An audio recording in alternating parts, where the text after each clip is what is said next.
Bonjour, bonjour, bonjour, bonsoir, les amis. Omar ici encore une fois. Je voulais juste parler un peu de l'anglais, de comment apprendre l'anglais en 30 jours. Parce que la dernière fois, j'ai fait une vidéo, bon, sur les prépas, etc. Et bon, merci pour tous les commentaires. Ça a été assez bien reçu. Et les gens, il y a eu au moins 30 ou même 50 personnes qui m'ont dit oui, ou moi, comment tu as fait pour apprendre l'anglais alors que tu étais carrément dernier de la classe et maintenant tu parles anglais couramment. Oui, oui, je parle anglais et j'ai un livre en anglais, je fais mes articles en anglais, je parle anglais tous les jours et aussi bien que le français. Bon, voilà, donc je voulais vous montrer comment j'ai fait, etc. Ça va être une vidéo assez courte, présentation PowerPoint comme ça. C'est plus facile à suivre. OK, une seconde. Donc voilà, je l'ai intitulé Anglophone en 30 jours. Donc je vais vous montrer la méthode. Donc l'objectif de la présentation, c'est carrément devenir anglophone en un temps record. Et commencer à penser en anglais. Donc, de quoi on va parler? Je vais vous parler des 5 erreurs que nous commettons en tant que francophones. Après, je vais parler des 5 clés du succès en anglais et un plan d'action. Donc, faire A, B, C pour réussir en anglais. Et ça va être très, très clair comment faire. Donc, comme je l'ai dit la dernière fois, j'avais un niveau très, très faible en anglais. Et donc, j'étais en prépa à Louis-le-Grand. Et entre juillet et août 2005, ce qui s'est passé, c'est que j'ai un ami à moi, un bon ami à moi, qui était très fan de Harry Potter, la série Harry Potter. Donc, on a lu 5 tomes en français, OK? Et le sixième est sorti, mais ça sort toujours en anglais d'abord. Et après, 6 mois après, ça sort en français. Donc, je voulais battre mon ami et donc je l'ai acheté en anglais carrément. OK. Je pense que c'était à la FNAC ou JBHN, quelque chose comme ça. Et je l'ai acheté en anglais. C'était un gros tome comme ça. Et je l'ai lu. Voilà. Bon, au début, j'utilisais le dictionnaire, peut-être 30, 50 pages. Mais je me suis carrément rendu compte que ce n'était pas très pratique, ça me prenait trop de temps. Et je dis, bon, je n'ai pas besoin de dictionnaire. Je continue à lire. Et quand je suis arrivé vers les pages 300, hein, je pratiquais tellement l'anglais une fois, je me suis endormi et j'ai rêvé en anglais. Carrément en anglais. OK, je parlais anglais dans mon rêve. Je dis, waouh! J'étais tellement nul en anglais avant. Bon, j'arrivais pas à y croire. Et depuis, j'ai eu un déclic. Voilà, je suis devenu assez fort en anglais quand même. Et maintenant, j'habite dans un pays anglophone aussi. Et donc voilà, c'est mon histoire. Je vais vous montrer carrément comment vous pouvez avoir des résultats très, très rapidement. Bon, mes notes, hein, l'année prochaine, mes notes doublent carrément. Je suis passé à 4 sur 20 à 9. OK? Et au concours, j'ai eu très bonne note. Bon, voilà, mon anglais s'est vachement amélioré. Et maintenant, je parle même anglais couramment. Je vais vous montrer la méthode. Et le problème, c'est que c'est le problème dans l'enseignement de l'anglais dans les pays dits francophones. Je mets un guillemets francophone. Hein. Bon, voilà. Méthode inefficace. L'apprentissage est trop lent. On l'apprend depuis la sixième terminale, terminale à master's, PhD. Bon, la plupart des gens qui m'ont interpellé ont quand même un master ou un bachelor, c'est-à-dire licence, etc. Ils ont le niveau, mais là, ils ont des difficultés en anglais. Donc, c'est un problème d'apprentissage. C'est trop long. Euh, et quand vous avez un gosse de 3 ans qui parle la langue couramment, il y a un problème quand même. Et dans toutes les langues, hein, c'est comme ça. Donc, et pourquoi un gosse de 3 ans peut parler la langue? C'est parce qu'il y a une immersion. Okay? C'est-à-dire qu'il est dans un environnement où on ne parle que la langue et forcément, il ne pense que dans la langue et ça vient tout ça. Okay? Mais c'est quelque chose qui n'est pas forcément faisable quand on est francophone, dans un pays francophone. Tout le monde vous parle en français, etc. C'est pas évident de... Et puis, des fois, si vous êtes africain, par exemple, on ne peut pas voyager quand on veut. On ne peut pas aller en Amérique, etc. Il faut un visa. Des fois, même si on l'a, ça coûte trop cher. Il faut rester là-bas quand même au moins 6 mois, 1 an. Ça coûte trop cher, OK? Il faut être hébergé, tout ça. Bon, il faut y penser. Au Sénégal, on a la Gambie, mais personne ne va en Gambie. Bon, voilà. Donc, carte de la francophonie, hein. Vous avez les pays Afrique de l'Ouest, Afrique centrale, en bleu comme ça. Et au nord, les Arabes, Mauritanie, Algérie, Maroc, etc., Tunisie, qui viennent de sortir de la francophonie, en fait. L'arabe est la première langue, mais le français reste quand même la deuxième langue. Il y a aussi un peu la Syrie, je pense qu'ils parlent un peu en français, et Canada, bien sûr, Québec surtout. Dans les provinces anglophones, on ne parle qu'anglais, je peux vous le dire. Okay? Toutes les affiches se font dans les deux langues, les affiches officielles, mais les gens ne parlent que anglais. Hein? Voilà. Donc, ça, c'est les notes en anglais. Donc, en Europe, je vous donne les meilleurs, c'est quand même les pays dits germaniques, donc pays d'Europe du Nord, Netherlands, Danemark, Finlande, bon, je l'ai écrit en anglais, Suède, Sweden, Norvège, c'est la Norvège, etc. Ils sont très, très bonnes notes. Jusqu'au, bon, voyons voir la France. France, c'est 559 points. C'est pas mal, c'est la moyenne, quoi. C'est à peu près la moyenne. Mais ils ne sont pas si bien que ça. Mais voyons voir pour les Africains. Donc, l'Afrique du Sud, 607 points, pas mal. Kenya, Nigeria, pays dits anglophones. Mais après, il y a les Arabes, Tunisie, Maroc. Il n'y a même pas de Sénégal, ok? Je suis pas sûr qu'on ait même le niveau, parce que l'anglais n'est pas trop enseigné là-bas. Mais on pourrait se comparer quand même au Cameroun ou bien Ivory Coast, au Côte d'Ivoire. Côte d'Ivoire, 414 points. Donc, il y a beaucoup à faire okay, dans les pays francophones, beaucoup à faire. Donc, je vais montrer ce que j'ai découvert presque par hasard. Hein. Donc, 5 erreurs dans l'apprentissage de l'anglais. Donc, première erreur, on va y aller de manière détaillée par la suite. Blocage du mental par niveau, enseignement par niveau, traduction, erreur par méthodologie et par manque de pratique. Donc, voyons voir. Blocage du mental, c'est-à-dire c'est une question de mentalité. Anglophone, francophone, sérérophone, wolophone, etc., arabophone, polaphone, on parle essentiellement la même langue. C'est quelque chose de logique, une langue. Et, il suffit de manipuler ça pour bien la comprendre. Donc, un blocage commun, c'est que les gens se disent « Oh, je n'ai pas le temps. Je n'ai pas le temps d'apprendre l'anglais. Je ne suis pas assez intelligent. » Et au moins, tu es peut-être plus intelligent que moi. C'est pour ça que je ne connais pas. S'il y a un gosse de 3 ans qui parle couramment, quand même, il y a un problème parce que la plupart d'entre nous, on a quand même le bac ou même maîtrise, PhD, etc. Dans les matières scientifiques. Hein.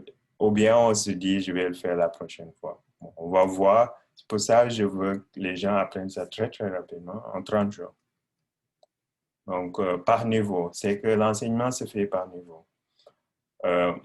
apprenez la langue dans son ensemble dès le départ. Donc, par exemple, en sixième, on vous dit oui, to be able to. Après, on vous apprend les règles de grammaire, etc. En cinquième, on vous apprend une autre expression. Bon, c'est la mauvaise méthodologie. Il faut carrément se plonger dans la langue, tout apprendre. Bon, pas les choses de Shakespeare, mais quand même, il faut apprendre l'ensemble pour comprendre la langue. Erreur par traduction, c'est qu'on traduit.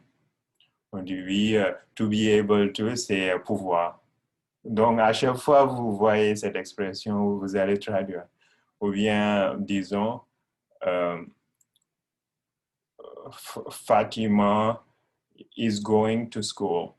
Après, on dit, bon, Fatima is a going. Vous voyez, c'est trop long. Ça va prendre 2 fois plus de temps pour comprendre quelque chose parce que on lit en anglais, après on traduit en français ou dans la langue qu'on utilise. Souvent, c'est le français. Et après, on comprend. C'est vraiment trop long, on dépense trop d'énergie comme ça.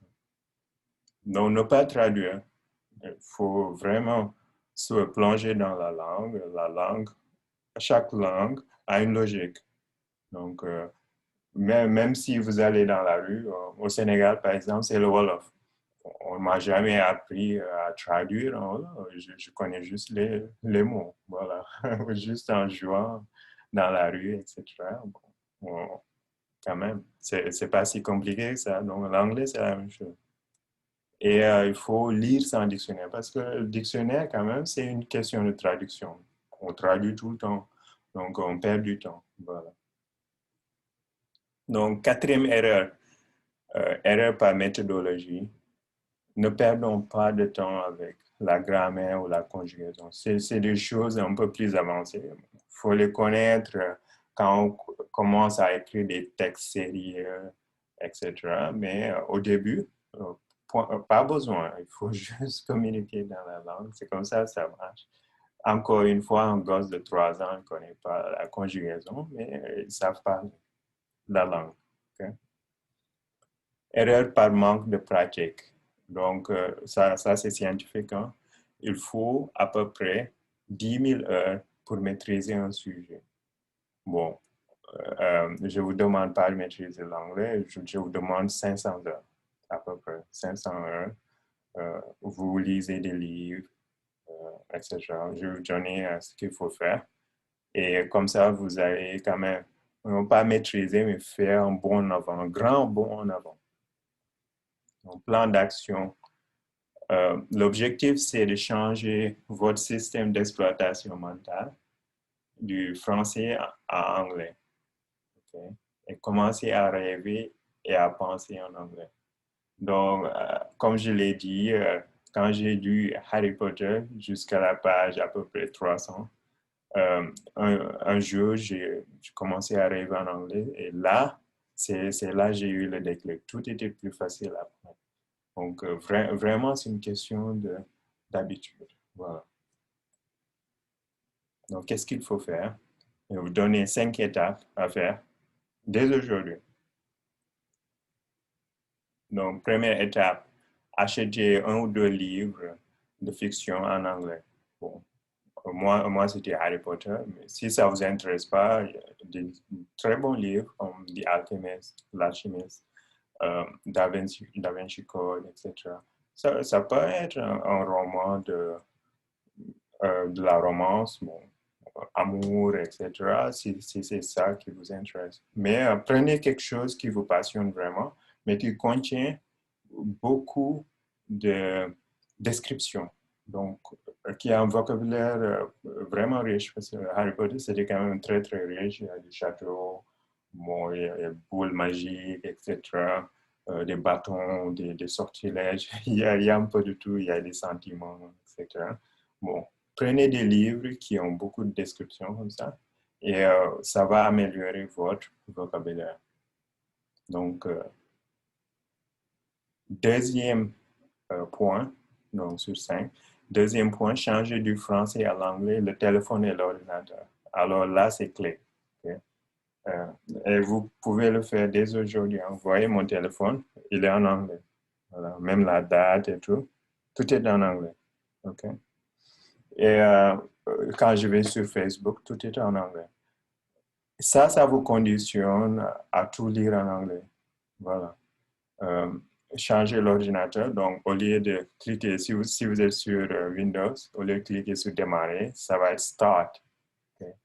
Et au début, ça va être très compliqué. Moi, ce n'était pas facile pour moi. Au début, je ne me retrouvais pas.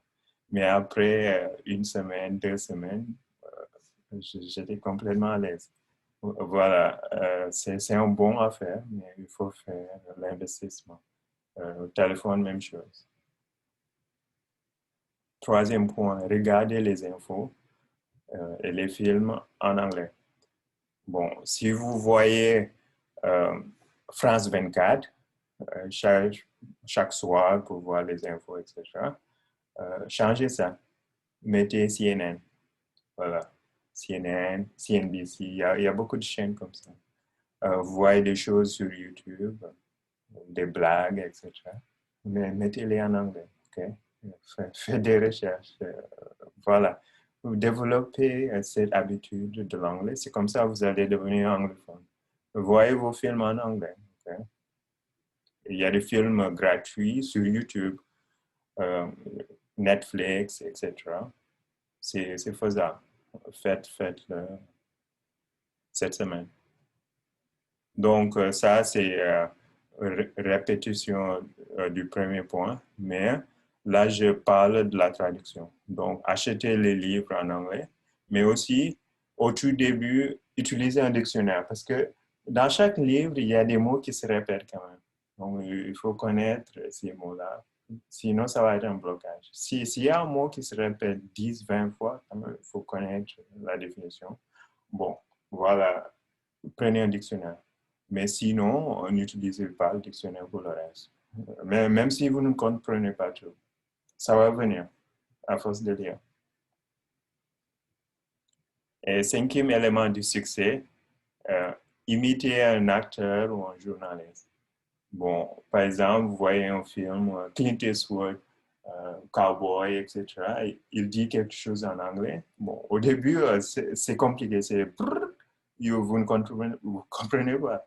Mais Euh, mais mettez ça encore, regardez et essayez de dire ce qu'il dit avec l'accent et tout. Et c'est comme ça que vous allez acquérir le goût de l'anglais. Journaliste, pareil. Voilà. Et lisez à haute voix. Là c'est le dernier point. Quand vous lisez vos livres, lisez à haute voix des fois.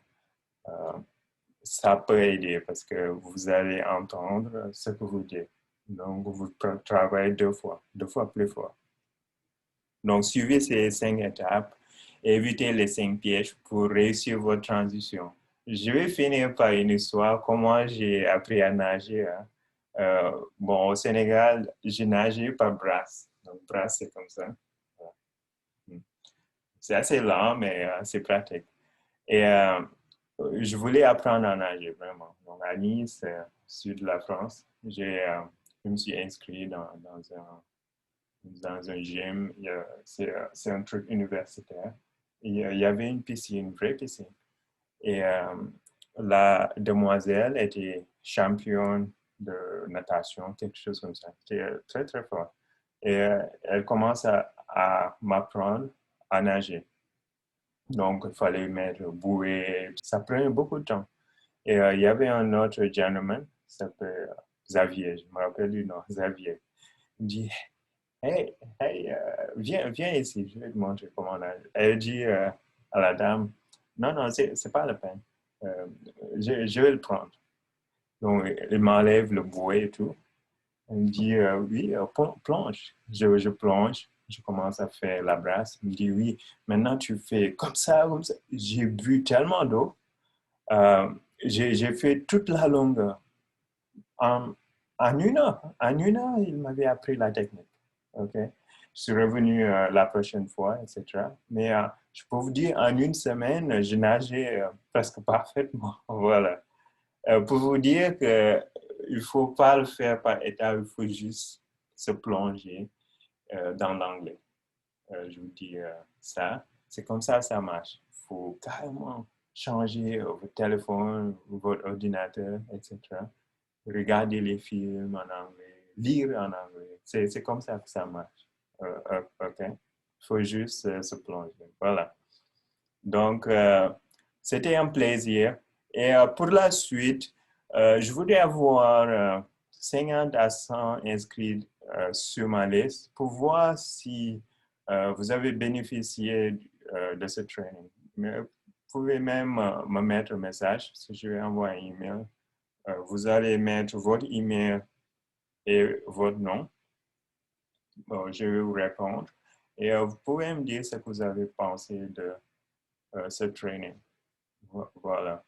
Et si j'ai assez d'intérêt pour ça, il y a assez de personnes qui s'inscrivent et me demandent plus.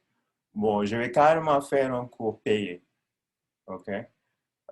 S'il y a assez d'inscrits, bon, 50 à 100, là, ça va, voilà le cours, je vais créer carrément un produit, voilà, pour donner chaque étape plus en détail. Voilà, donc ça c'est le lien, abonnez-vous, daramad.com/anglais 30 jours. OK. Donc c'était un plaisir, j'espère que vous allez vraiment profiter de ce training. Faites-le dès aujourd'hui et n'oubliez pas de vous inscrire sur ma liste que vous voyez à l'écran. Allez, bye.